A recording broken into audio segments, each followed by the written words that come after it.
Seigneur, ta parole est grande, elle demeure à jamais. Ta parole est infaillible, rien ne peut la supprimer. Bienvenue chers téléspectateurs, je vous souhaite la bienvenue ainsi qu'à tous nos téléspectateurs dans le monde entier dans un nouvel épisode de notre émission quotidienne d'études toute la Bible. Dans cette émission, nous ouvrirons le livre de Dieu, la Bible, et nous allons ensemble commencer à étudier le grand livre de l'Exode. Dans l'épisode précédent, nous avons présenté une introduction au livre de l'Exode et nous avons appris qui en était l'auteur, quand il a été écrit, et c'est parti. Aujourd'hui, nous commencerons à étudier le premier chapitre de ce livre. Je vous encourage à préparer votre Bible et à nous suivre pendant l'étude. Et si vous avez des questions ou des demandes de renseignements, envoyez-les par courriel et nous essayerons par la grâce de Dieu de répondre à vos questions. Permettez-moi d'abord d'accueillir notre invité, le frère Youssef Riyad. Bienvenue, frère Merci, Youssef. frère Riyad. Nous souhaitons également la bienvenue à nos invités. Frère Youssef, permettez-moi de lire les premiers versets du premier chapitre et de revenir vers vous avec une question. Lisons les versets de 1 à 7. Voici les noms des fils d'Israël venus en Égypte avec Jacob, chacun accompagné de sa famille. Ruben, Siméon, Lévi, Juda, Issachar, Zabulon, Benjamin, Dan, Nephtali, Gad et Azer. Les personnes issues de Jacob étaient au nombre de 70 en tout. Joseph était alors en Égypte. Puis Joseph mourut, ainsi que tous ses frères et toute cette génération-là. Les Israélites eurent des enfants et pullulèrent. Ils devinrent très nombreux et puissants, au point de remplir le pays.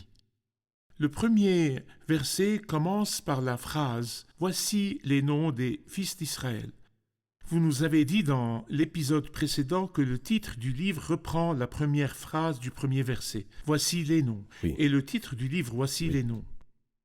Mais nous voulons en tirer un enseignement spirituel. Le peuple de Dieu est-il connu de Dieu par des noms ou par des chiffres?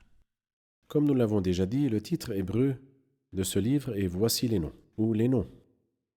Et dans la langue grecque, quand la traduction des Septante a été faite, ils ont pris le thème général de ce livre et l'ont intitulé le livre de l'Exode. Et moi, je vois ici une relation étroite et très belle entre les deux noms.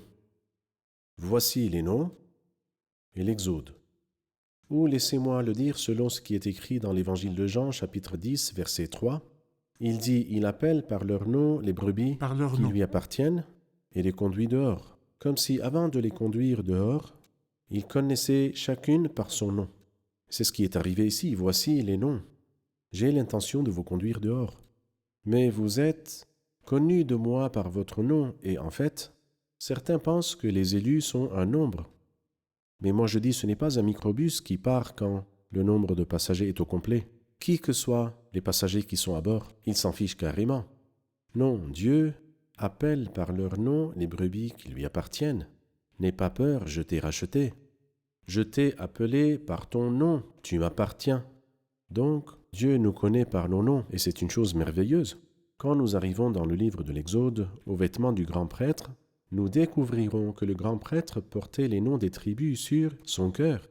Il portait les noms aussi sur ses épaules. Le Christ, à lui toute la gloire, ne porte pas les noms des familles, ni des tribus, ni des pays. Mais des personnes. Chaque croyant, par son nom, est sur sa poitrine et sur ses épaules. Le peuple de Dieu est donc connu de Dieu par son nom. C'est vrai, Il les appelle et les conduit dehors. c'est vrai. Nous sommes en fait les brebis que Dieu a appelées et a conduit dehors. Il C'est a vrai. fait sortir son peuple du pays d'Égypte pour qu'il soit une nation sainte pour lui. Parfait. Parfait. Après avoir cité les noms des fils de Jacob qui sont venus en Égypte, il dit au verset 5, « Les personnes issues de Jacob étaient au nombre de 70 en tout. Joseph était alors en Égypte. » Je voudrais faire une conciliation entre le chiffre 70 et ce chiffre 70 est apparu aussi dans Genèse 46, mais il dit d'abord 66, puis il atteint 70 et le chiffre 75 qu'Étienne a cité dans Acte 7, 14. Allez-y. Nous lisons dans Genèse chapitre 46 le nombre total des personnes qui accompagnèrent Jacob en Égypte et qui étaient issues de lui, sans compter les femmes des fils de Jacob, leur nombre total était de 66. Ensuite, on y ajoute les 2 fils que Joseph a eus dans la terre d'Égypte. Bien sûr, en plus de Joseph et d'Asnath, le nombre sera alors 70. Les 75 mentionnés dans les Actes chapitre 7 sont les 66 personnes, mais en y ajoutant les 9 femmes des fils de Jacob.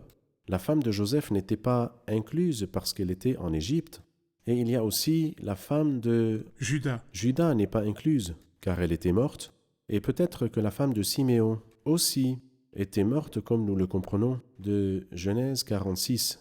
Alors, si nous prenons les 9, ou plutôt les 12 fils, dont 3 de leurs femmes n'étaient pas mentionnés, nous aurons 9, ajoutés à 66, et le total sera 75. C'est-à-dire 66 plus 9 femmes font Oui. 75. Oui, Donc quand Étienne dit 75, il n'y a ni erreur Il n'y a ni pas d'erreur. écart. Non. Quand il dit dans le livre de la Genèse qu'ils étaient 66 et 70, Exactement. et qu'il dit là dans le livre de l'Exode qu'ils étaient 70. il faut que la personne qui lit soit attentive pour avoir la réponse. Parfait.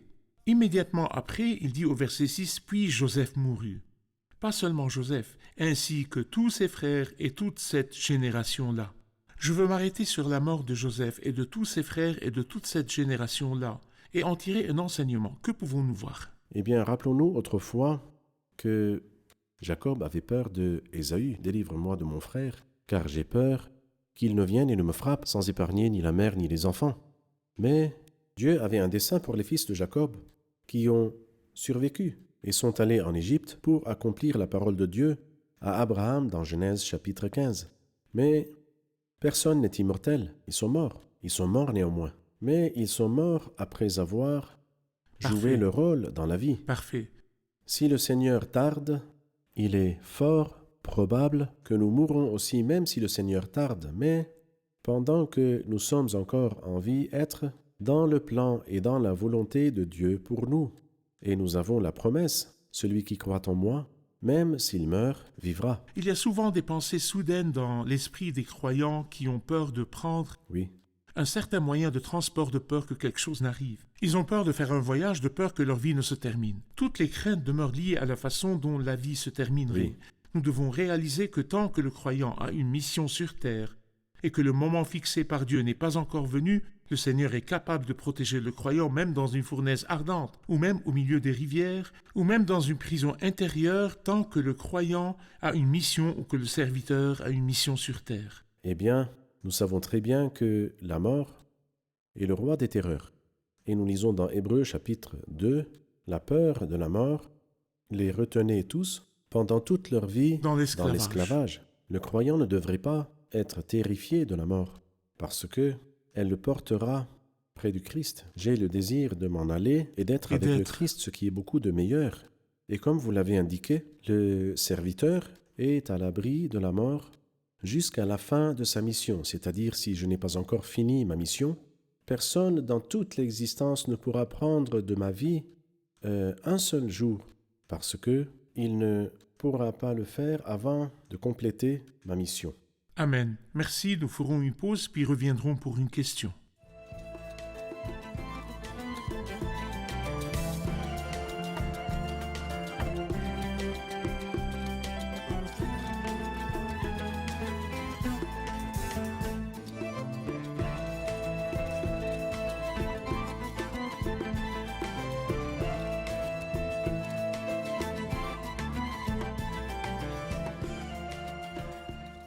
Verset 8.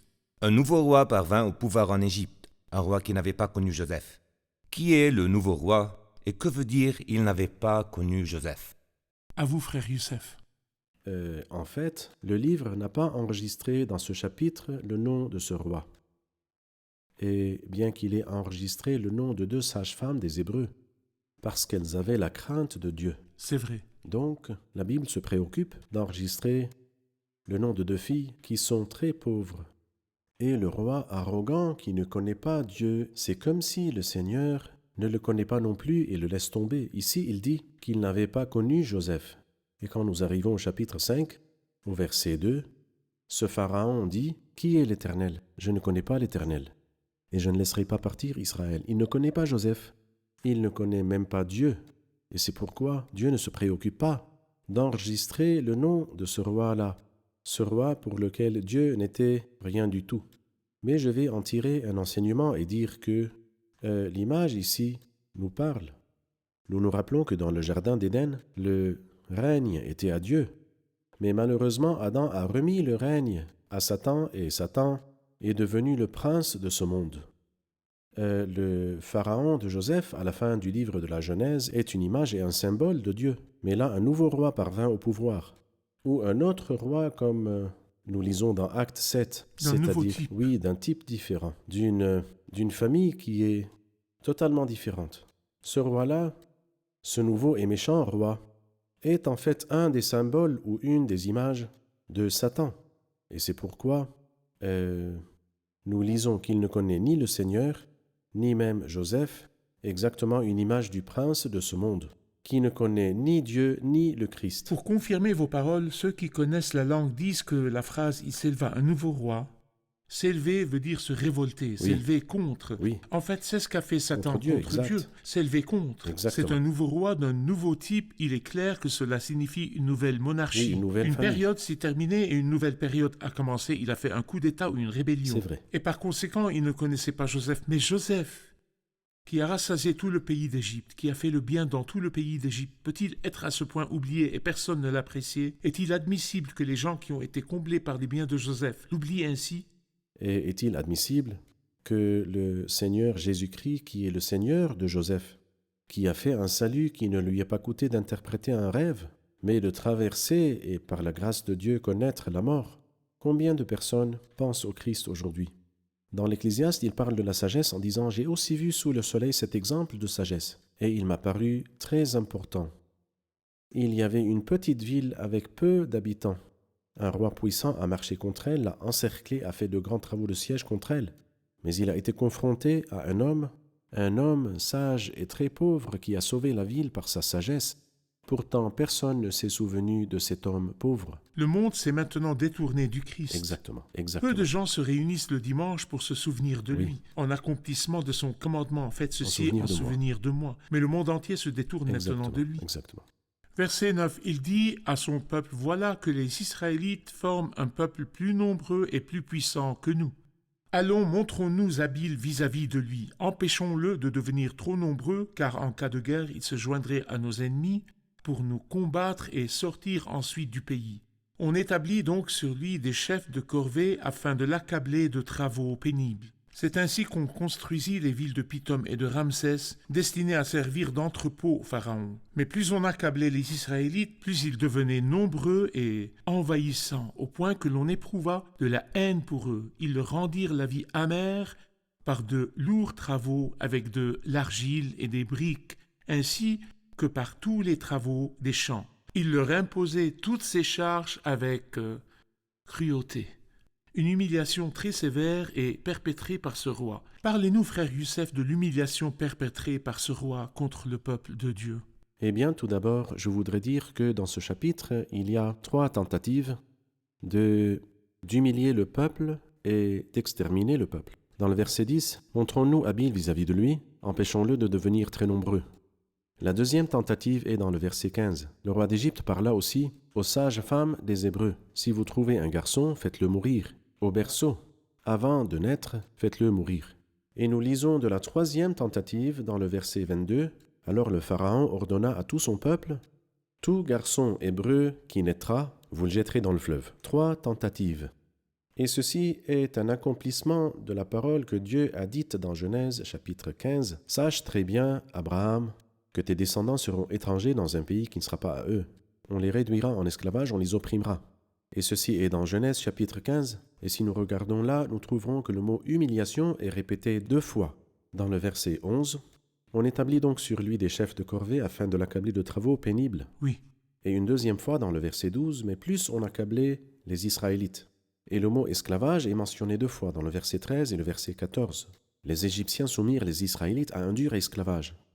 Ils leur rendirent la vie amère par de lourds travaux. Ce que Dieu a dit dans Genèse 15, humiliation et esclavage, s'est réalisé dans Exode chapitre 1, humiliation et esclavage. Ils construisirent au Pharaon les villes d'entrepôts de Pithom et de Ramsès. On dit que c'était des entrepôts d'armes et d'équipements militaires pour protéger les frontières de l'Est et du Nord. et ils ont été C'est humiliés. vrai. Et le peuple de Dieu dans le pays d'Égypte était dans l'humiliation. C'est vrai. Verset 15, le roi d'Égypte parla aussi aux sages-femmes des Hébreux. L'une s'appelait Sifra et l'autre Puya. Il nous parle de ces deux personnages depuis le début de ces versets. Oui, eh bien, la première approche du Pharaon, qui est l'humiliation, n'a pas marché. Parce que il y a un verset très étonnant, plus on les accablait, plus ils devenaient nombreux et envahissants. C'est-à-dire, lui, il les humiliait, ils se multipliaient. Évidemment, cela changea son plan, car il n'y a ni sagesse, ni conseil qui tiennent contre l'Éternel. Aussi eut-il recours à une autre approche, beaucoup plus féroce. Il dit aux deux sages-femmes des Hébreux, « Lorsque vous regardez les femmes des Hébreux accoucher sur le siège d'accouchement, si c'est un garçon, faites-le mourir. En secret, sans que personne le remarque. C'est-à-dire, c'est vraiment le fils du diable, ce roi-là. Il était meurtrier dès le commencement. Et même cette sagesse-là a échoué, parce que, justement, les deux sages-femmes, Shifra et Pua, une expression extrêmement merveilleuse sur elles, avaient la crainte de Dieu.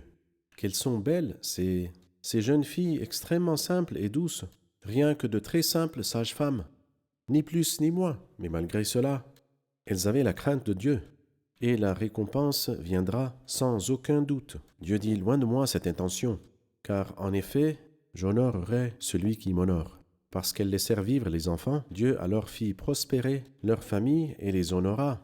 Et comme je l'ai dit tout à l'heure, le nom du Pharaon ne se trouve pas dans ce chapitre, mais les noms de Shifra et Pua sont inscrits dans la Bible. Ils sont même inscrits dans le ciel. Nous reviendrons aux sages-femmes et nous en tirerons des leçons spirituelles, mais je veux m'arrêter sur le conflit entre ce méchant Satan et la descendance de la femme. Oui, À travers les âges, il veut tromper la descendance de la femme, il veut barrer la route à la venue du Christ. Pourriez-vous nous parler des étapes du conflit à travers les âges pour barrer la route au Christ? sans aucun doute, le Seigneur a expliqué dans Genèse 3,15 « Je mettrai l'hostilité entre toi, c'est-à-dire le serpent, et la femme, entre ta descendance et la sienne. » Il y a une hostilité. Cette hostilité est apparue clairement dès que Caïn a tué son frère Abel. Il a considéré Abel comme la descendance de la femme et l'a tué. Mais le conflit n'est pas terminé. Voilà une étape parmi d'autres. Elle est dans les chapitres 1 et 2 de l'Exode. Quand nous arrivons par exemple à Athalie, la méchante reine, qui fit périr toute la descendance royale. Satan, aussi grande que soit la lumière qui lui parvient, sa férocité contre le peuple de Dieu est bien plus grande. Il sait que la descendance viendra des enfants d'Israël. Le Seigneur a béni cette nation, et le Sauveur en sortira. Je les détruirai tous. Athalie savait que le Sauveur viendrait de la maison de David. Elle fit périr toute la descendance royale. Aman, par après, savait alors. Satan savait l'existence du peuple juif, et il a aussi planifié de les exterminer. Alors donc, bien sûr, quand nous arrivons à Matthieu 2, nous verrons une autre tentative, et peut-être la dernière, par laquelle Satan voulait que la descendance de la femme ne vienne pas, mais le Christ est venu.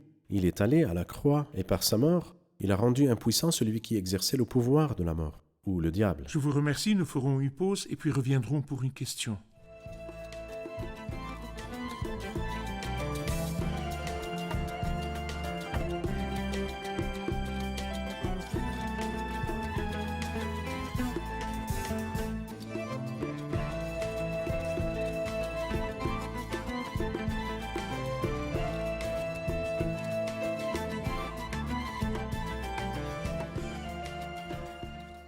Verset 15. Le roi d'Égypte parla aussi aux sages-femmes des Hébreux. L'une s'appelait Sifra et l'autre s'appelait Pua. Pourriez-nous savoir le sens des noms des deux sages-femmes? À vous, frère Youssef. Deux très beaux noms. Et ce que je peux comprendre, c'est que ce sont des noms égyptiens. Et parce qu'il est très peu probable que ces filles soient des filles hébreuses et que le roi d'Égypte leur demande de tuer tous les garçons hébreux. Et malgré le fait que ces deux filles soient égyptiennes, elles avaient la crainte de Dieu. Et c'est une très belle chose que dans toute nation, celui qui craint Dieu et celui qui pratique la justice lui est agréable. Et Dieu a honoré ces deux filles qui l'ont honoré en premier. Alors le nom Shifra signifie beauté. et le nom Pua, probablement magnificence ou splendeur. Les deux noms sont très beaux, et le plus beau de tous est qu'elles avaient la crainte de Dieu, et que le Seigneur a inscrit leur nom dans la Bible sainte, le grand livre de Dieu, tandis qu'il n'a pas inscrit le nom du Pharaon, mais il a inscrit le nom des deux sages-femmes qui avaient la crainte de Dieu. Toutes deux avaient la crainte de Dieu. Oui, Mais le résultat était meilleur. Dieu a récompensé les deux sages-femmes oui, et fit prospérer leur famille. c'est vrai. Parlez-nous du principe biblique. Loin de moi cette intention. En effet, C'est j'honorerai vrai. celui qui m'honore. C'est Que vrai. devrais-je faire et que pourrait-il faire pour moi? Oui. Parlez-nous de ce principe. C'est un principe divin, selon lequel le Seigneur n'ignore jamais quelqu'un qu'il a honoré, qui qu'il soit. Dieu ne fait pas de favoritisme. Ce sont, comme nous l'avons dit, de très jeunes filles et modestes en valeur dans la société. Oui, mais Dieu n'opère pas comme cela. Je vois dans cela une triple faveur de Dieu pour elles. D'abord, il les a sauvées de Pharaon, parce que le féroce Pharaon, Oui. qui avait en fait l'intention de tuer tous les garçons de ce peuple-là, je pense qu'il n'aurait pas hésité à les tuer s'il avait su ce qu'elles ont fait. Mais Dieu les a sauvés. Ou en d'autres termes, l'ange de l'Éternel campe autour de ceux qui le Et craignent il les arrache et au les danger. arrache au danger. Ou, comme nous dit le psaume 91, « Il est attaché à moi, je le délivre, je le protégerai puisqu'il connaît mon nom. » Il les a sauvés. La deuxième chose est qu'il fit prospérer leur famille. Elles n'ont pas détruit des familles, et la récompense est du même genre du travail. Vous n'avez pas détruit des familles, je vais prospérer vos familles. Et la troisième récompense, qui est la plus merveilleuse, c'est qu'il a inscrit leurs deux noms dans la Bible sainte.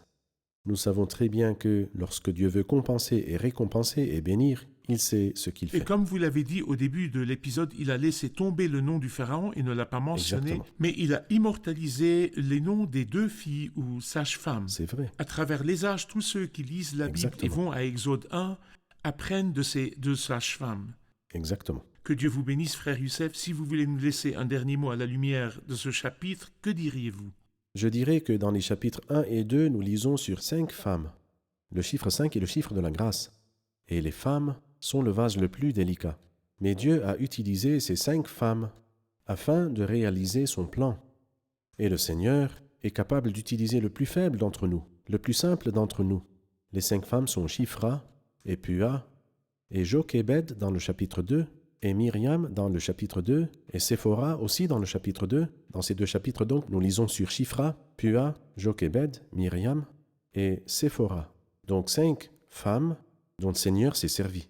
Et nous aussi limités que soient nos capacités et que nous sentons que nous ne pouvons pas faire de grandes choses, la chose la plus simple que nous pouvons faire pour la gloire de Dieu, le Seigneur, ne l'oubliera Chaque jamais. membre dans le corps du Christ a un travail. C'est vrai. Les travaux varient, mais chaque membre Oui. a un travail. Parfait. Je vous Parfait. remercie, frère Youssef. Parfait. Nous sommes arrivés à la fin de l'épisode. Nous allons le réviser avec nos invités. Qu'avons-nous appris de l'épisode d'aujourd'hui?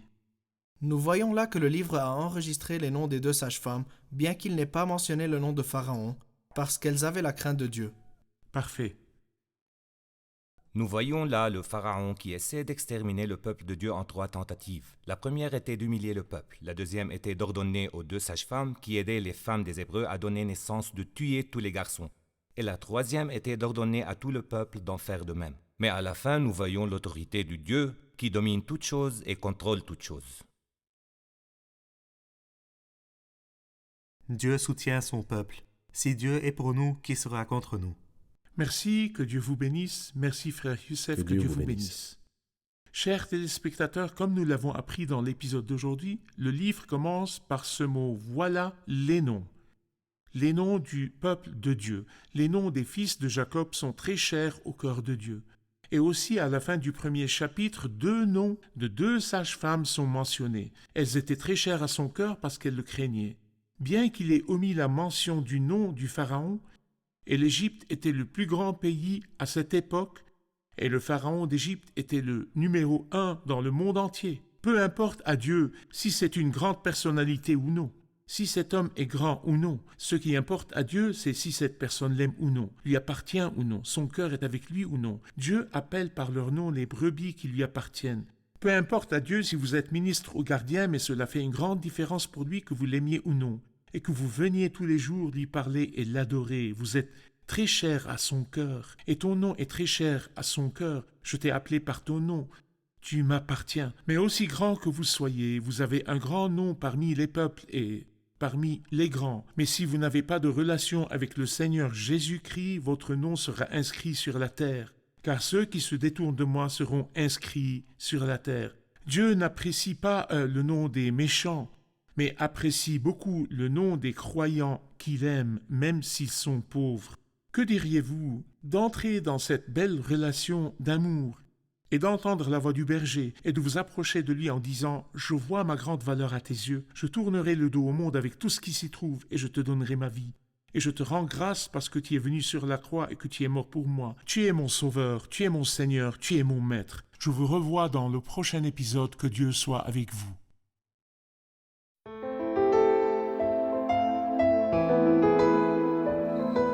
Seigneur, ta parole est grande, elle demeure à jamais. Ta parole est infaillible, rien ne peut la supprimer.